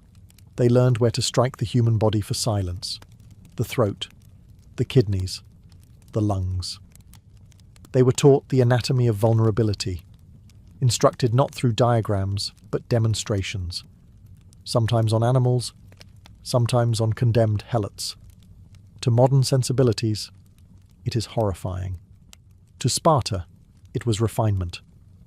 The boys trained with short daggers, zephyr sharpened to a lethal point. Unlike the long spear of the hoplite, this blade was meant for ambush, for slipping between ribs, for ending a life before the victim could cry out. Instructors drilled them endlessly on speed, one motion to cover the mouth, another to drive the blade home. These drills were repeated until muscle memory took over, but the physical technique was only half the battle. The real test was psychological. The agoge sought to create young men who could kill without flinching, without moral conflict. Where other Greek cities debated ethics and philosophy, Sparta stripped such questions away. Duty replaced contemplation. Obedience replaced doubt. The boys were conditioned to believe that hesitation endangered not only themselves, but the entire state. Night training intensified this transformation. Boys were sent into darkness to track instructors posing as enemy scouts. Failure meant a beating. Success meant praise, but delivered so sparingly that it felt like winning a drop of water in a desert. Over time, the boys came to view the kill not as a crime, but as a measure of competence. Some whispered that the greatest honor was to perform a silent kill during the Krypteia, the secret service of Sparta. But that brutal rite lay further down the path. For now, the boys were learning the most dangerous lesson of all. A Spartan warrior must not only be strong, he must be unseen, lethal, and absolutely loyal to the city's will. And soon the agoge would test whether they could use these skills not in drills, but in life-or-death trials conducted under real shadows. Spartan boys were not raised to depend on supply lines, supportive communities, or the comforts of camp life. To Sparta, a true warrior needed to survive anywhere, under any conditions, without begging for help or waiting for rescue. So the agoge forced its youths into the wilderness, alone or in small groups, with nothing but a knife, a cloak, and whatever wits they possessed. Survival wasn't framed as an exercise. It was a necessity. The mountains surrounding Sparta were harsh, rocky, and filled with dangers. Winters could be bitter, summers scorching, and wild animals prowled in forests and ravines. A boy had to learn not just how to exist in these conditions, but how to thrive. If he starved, froze, or was attacked, that was simply nature's judgment. Sparta did not mourn the weak. Tracking was the first skill taught. Boys learned how to read prints in mud, distinguish fresh from stale trails, and follow prey silently. They were required to catch animals without using large weapons or traps that made noise. Observing the land became second nature. The flight of birds revealed human movement. The direction of wind determined escape routes. The shape of clouds foretold rainstorms. Shelter construction was another test. Spartan boys built low, hidden structures out of branches, stones, and earth. Structures designed not for comfort, but for concealment. Smoke from a fire could give away their position, so they learned to stay warm through insulation and body heat. Eating raw food was not uncommon. Water had to be found, not collected. They identified underground springs, dew-rich grasses, and riverbeds that hid shallow pools. Dehydration killed the careless. The agoge ensured boys never made the same mistake twice. Foraging required botanical knowledge. The wilderness around Sparta offered edible roots, berries, and herbs, alongside poisonous lookalikes. An incorrect choice meant vomiting, fever, or death. This was intentional. A Spartan who could not distinguish healing plants from lethal ones was useless to the phalanx. But the most important lesson was psychological. Isolation in wilderness revealed a boy's inner nature: fear, panic, arrogance, or discipline. A Spartan youth had to silence his own mind before he could master his environment. This training forged warriors who could operate deep behind enemy lines, whose bodies resisted exhaustion, and whose minds remained sharp even in hunger or danger. A Spartan trained in survival was not just a soldier. He was a living weapon, self-sufficient and deadly. Yet even these grueling trials pale in comparison to the most secretive and feared rite of all, the Crypteia. The moment when Sparta tested not only skill, but loyalty to the state's darkest mandate. Among all the trials of Spartan youth, none carried more secrecy, or more terror, than the Crypteia. This was the whispered rite, the shadowy initiation that transformed selected boys into instruments of state violence. Not every youth entered it. Only the strongest, most cunning, and most unquestioningly obedient were chosen. To be selected was considered an honor. To outsiders, and to history, it remains one of the most unsettling institutions ever created. The Crypteia began without ceremony. A boy was summoned quietly, sometimes in the dead of night. He was given only a dagger and a cloak, and then he vanished from normal Spartan life. Those who saw him leave did not speak of it. Those who did not see would not ask. For months, even years, the initiate became a ghost, unseen, untraceable, accountable only to the Spartan elders. The primary purpose of the Crypteia was surveillance and domination of the Helot population, the enslaved class that vastly outnumbered the Spartans. The Helots worked the land, fed the army, and sustained the city. But Sparta lived in constant fear of revolt. So the Crypteia functioned as a brutal reminder that rebellion meant death. The young members stalked the countryside at night, hiding by day, monitoring Helot villages, and eliminating anyone deemed a potential threat. There was no oversight, no rules of engagement. A boy might slit a throat under the cover of darkness, or strike down a target on an isolated road. These killings were not random but strategic, designed to terrorize, to suppress, to maintain Spartan control through fear, and the boys were expected to do it silently, efficiently, without hesitation. But the Crypteia was more than a mechanism of oppression. It was a psychological crucible. Isolated from comrades, forbidden from forming emotional ties, and forced to kill alone, the initiate underwent a transformation. He learned to live invisibly, to navigate terrain with near-animal awareness, to think independently, and to confront the most intimate form of violence, killing not in battle, but in cold blood. The elders believed this made a warrior unbreakable, a Spartan who had killed alone in darkness without the roar of battle or the protection of comrades would never fear any enemy again. The Crypteia taught absolute obedience and absolute ruthlessness. But such training carved deep scars. Some boys emerged hardened, others hollowed. A few never returned at all. And for those who survived, the trials were far from over. The Crypteia would push them to confront something even more dangerous than the Helots themselves. If the Crypteia tested a Spartan youth's capacity for violence, the next trials tested something even more fundamental, his ability to conquer fear itself. Spartan elders believed that a warrior who feared darkness, uncertainty, or death was a liability. So they created a set of secret rites focused entirely on stripping fear from the mind, rituals that blurred the line between psychological conditioning and spiritual ordeal. The most infamous of these was the rite of night and silence.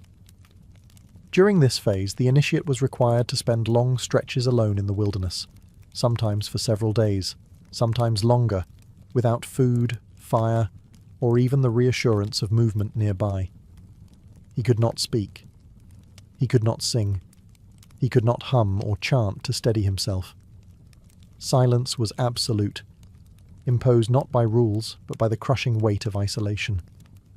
In this darkness, the boy was forced to confront every thought and terror that surfaced. He was instructed to stay hidden during daylight, for helots or wild animals might kill a lone youth on sight. By night he was expected to move, observe, and train. He practiced walking in complete darkness, relying only on touch and sound. He memorized the terrain so deeply that he could navigate by instinct alone. The goal was to dissolve the natural human fear of what cannot be seen or heard. But the rite went further. The boy had to confront staged terrors orchestrated by the elders. Distant screams, sudden rustling near his camp, the crack of a branch, or the unmistakable shadow of another figure watching him. The elders never attacked directly. They simply reminded him that danger was always present. The key was to remain silent, still, and unbroken. Many boys returned from these rites trembling, exhausted, and hollow-eyed, but alive. Those who failed to master fear were removed from the cryptaya. Those who mastered it returned transformed, moving with a predator's quiet confidence, no longer startled by darkness, no longer shaken by sudden noises. They understood that fear was not something to eliminate, but something to dominate. In the phalanx, this training would make them immovable. As scouts, it made them ghosts. As enforcers of Spartan control, it made them terrifying. But there remained one final trial, the culmination of everything the Agoga and Cryptaya demanded. A task that required stealth, survival, loyalty, and the absolute suppression of fear. The final test was a hunt, and this time the prey could fight back. The last trial of a Spartan youth was never written in laws, never formally acknowledged, and rarely spoken of even among Spartans themselves. It existed in the shadows, known only through hints, fragments, and the uneasy silence of those who passed it. This trial was the culmination of everything the Agoge and the Cryptaya sought to create. A soldier who belonged wholly to the state, who could kill without trembling, and who had severed the final ties between himself and the softness of ordinary human life. The final test was a hunt. Unlike earlier tasks, this hunt had no instructors lurking nearby, no staged obstacles, and no symbolic targets. A youth was given only a cloak, a dagger, and a vague directive: eliminate a designated threat to Sparta. Most often, the target was a helot suspected of rebellion, someone strong, capable, and dangerous. This was not an execution of the weak. It was a contest between predator and prey. The boy had to track his quarry across fields, forests, and ravines, relying on skills honed through years of deprivation and training. He had to observe habits, anticipate routes, and choose the perfect moment to strike. A sloppy kill meant death. Silence was essential.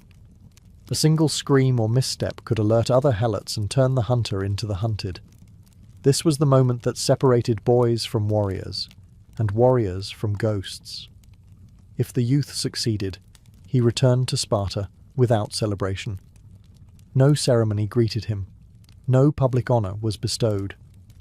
Instead, he was met with nods from the elders, small, grim acknowledgements that he had crossed the final threshold.